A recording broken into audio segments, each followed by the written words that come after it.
નિર્ભય માર્ગ ન્યૂઝના અહેવાલની ધારદાર અસર. ચાંગડા ગામના નિરાધાર પરિવારની મદદે પહોંચ્યું તંત્ર. પ્લોટ મકાન સહિત જરૂરી રાશનની સગવડનું આપ્યું આશ્વાસન.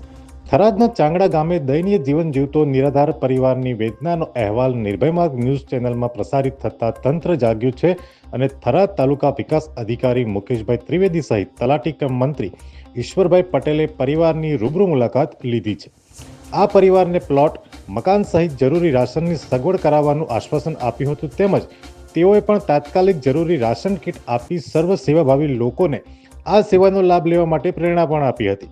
જો કે ચૂંટણી ટાણે મત માટે લોકોને રીઝવવા વાયદાઓ આપતા રાજકીય નેતાઓ પણ આ નિરાધાર પરિવારની વેદના ધ્યાને લઈ મુલાકાત લેશે કે કેમ, એ તો આવનારો સમય જ બતાવશે. અહેવાલ અરવિંદ પુરોહિત, થરાદ, બનાસકાંઠા. આજરોજ ધ્યાનમાં આવતા ગણાભાઈ કરીને છે, ચાંગડા ગામના વતની છે. એમની પરિસ્થિતિ કુદરતી પ્રકોપના લીધે હાથ પગની અપંગ છે, વ્યવસ્થા નથી. પણ હવે અત્યારે જે પ્રધાનમંત્રી આવાસનો સર્વે ચાલી રહ્યું છે એમાં પ્લોટ અને મકાનની વ્યવસ્થા ભવિષ્યમાં થઈ જશે એવી અમારી પૂરી મદદ છે. તથા એમને રેશન કાર્ડમાંથી અથવા તો એમને પૂરતું પોષણ મળે એના માટે અને વ્યવસ્થા અમે લોકોએ કરાવેલ છે.